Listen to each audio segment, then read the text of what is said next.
Est-ce que vous considérez ce matin, comme certains journaux européens, que la France est la honte de l'Europe? Non, je ne dirais pas ça. Je dirais que c'est un triple séisme pour moi. C'est un séisme de voir le Front National en tête. Je pense que c'est le message de la France en colère, le message de tous ces Français qui se sentent exclus, qui ont l'impression qu'on ne tient jamais compte de leur avis, qui ont l'impression de payer pour les autres. C'est ça, à mon avis, le message qui est passé hier. C'est un séisme pour François Hollande, pour le Parti socialiste, de voir un exécutif aussi bas. Et François Hollande porte une responsabilité immense. Pourquoi? Parce qu'il a fait de l'Europe le bouc émissaire de sa propre politique. Il a allumé le feu avec l'Europe. Et ensuite, il n'a pas su convaincre son propre électorat. Ses élus, écoutez-les ce matin, de son virage social-démocrate. Et Valls, finalement, c'est 4 points de moins que la popularité d'Hollande aujourd'hui. C'est-à-dire hier, le Parti socialiste fait 4% de moins que la popularité historiquement basse du président de la République. Puis enfin, c'est un séisme pour nous, pour l'UMP. Je rappelle que l'UMP a été créée en 2002 pour faire rempart au Front National. Et quand vous regardez le paysage, écoutez ce que disait Christine Ockrent, quand vous regardez le paysage politique européen ce matin, d'abord, nous ne profitons pas, nous l'UMP, d'un mouvement de fond pour le Parti populaire, c'est-à-dire pour la droite en Europe. C'est un peu paradoxal. Et nous ne profitons pas de la faiblesse historique du Parti socialiste. Donc il y a un sujet. Et il y a un sujet qui doit appeler de notre part une réaction. Nous devons rebondir. Nous devons travailler. L'UMP existera encore à la fin de la semaine? Je pense, parce que nous n'avons pas le choix. Le rassemblement de la droite et du centre, c'est historique pour revenir aux responsabilités. Si nous nous éclations, nous risquerions d'être dans l'opposition pour 20 ans et de faire un boulevard au Front National. Une UMP dirigée par qui et dirigée comment? Je vais vous surprendre, mais je ne crois pas que ce soit le premier sujet. Et il serait d'ailleurs paradoxal qu'on ait eu un succès collectif au municipal et qu'on ait une défaite individuelle demain matin au bureau politique.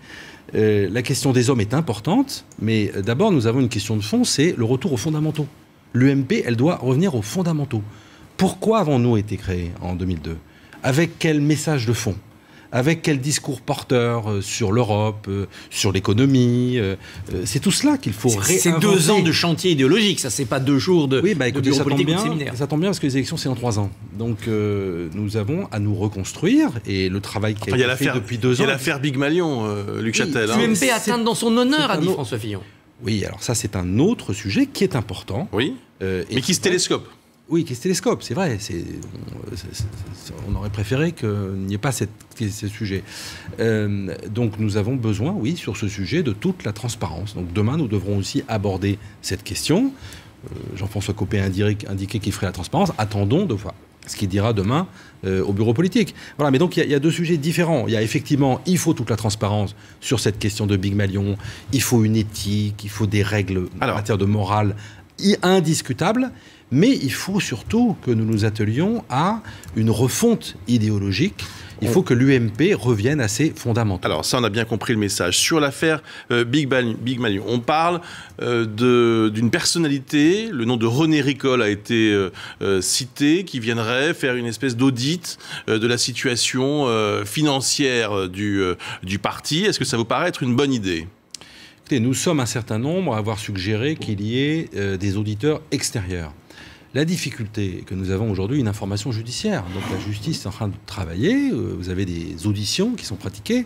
Donc je ne sais pas dans quelle mesure des personnalités extérieures peuvent travailler pendant qu'une enquête judiciaire est en cours. Bon, mais nous aurons une discussion sur ce sujet demain matin. En tout cas, ce qu'il faut, c'est qu'il y ait une intervention extérieure, quelle qu'elle soit, qui permette de manière indépendante de faire toute la transparence sur cette affaire. Que dites-vous à François Fillon qui semble sur le point de faire sécession? Non, moi ce que je dis, c'est que nous sortirons de cette crise collectivement. Voilà. Moi, je suis désolé, c'est pas par le retour à ce que vous avez tout à l'heure évoqué, le combat des chefs, que nous sortirons de cette affaire. Les militants, hier, ils ont aussi de l'UMP qui n'ont pas voté. Songez qu'il y a 4 électeurs sur 10, je me tourne vers Frédéric Dabi, de Nicolas Sarkozy au premier tour de 2012, qui n'ont pas voté pour nous. C'est un message. Ça veut dire que ces gens-là, ils sont hystériques. Ils ont besoin qu'on se regarde en face et qu'on se mette au travail. Est-ce qu'il ne faut pas au moins avancer le congrès de 2015, l'avancer un peu pour que vous puissiez travailler avec vos militants? Je crois que nous avons d'abord besoin d'une thérapie de groupe. Voilà. On a besoin de se mettre autour d'une table à un certain nombre et à réfléchir ce que nous devons faire. Je crois que ce matin, ça me semble trop rapide d'apporter des solutions clés en main. Nous devons prendre du recul, nous engager à réfléchir, à travailler collectivement. La tribune et à ne rien écarter. C'est-à-dire que rien ne doit être tabou. La tribune de Nicolas Sarkozy, jeudi dernier, impact nul sur vos électeurs, sur l'électorat en général. Vous auriez pu dire ça de la tribune de François Hollande, Christophe Barbier. Match nul.